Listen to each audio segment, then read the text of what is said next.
मित्रांनो, झालता असं की डिझेल मधून पाणी वेगळं करणार आहे वॉटर सेपरेटर. ते आम्हाला खरोखरच चॉकअप झालंय का हे चेक करायचं होतं. मग त्याच्यामधून निघायला लागली पानं मोकार गटर.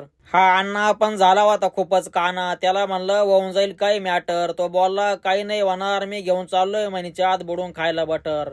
इकडं आपण खाणीचं पाणी सोडल्यामुळं खाणी मधले मासे इकडे आले होते. या बगड्यांनी पण करून टाकले ते साफ. आणि हे मोठे बगळे दिसते हे हाय बर का लहान बगळ्याचे बाप. आपण पण जवळ जवळ गमिलं भर पेरू चोरले. तुम्हाला जर आवडत असेल तर पाठवून देऊ आपण पोस्टानं एक एक खाप.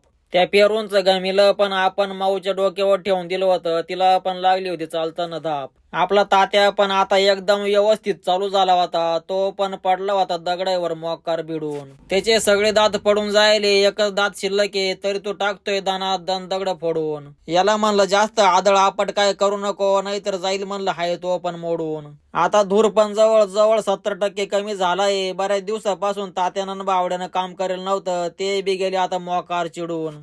ते बोलले आम्ही जरी म्हातारे झालोय तरी आता काम करायला हटणार नाही. जर आमच्या जवळ कोणी आलं तर आम्ही टाकू म्हणे त्याला गाडून. मी पण त्या दोघांपासून थोडं लांबच उभा होतो. कसं काम करते ते पाहत होतो मी दडून.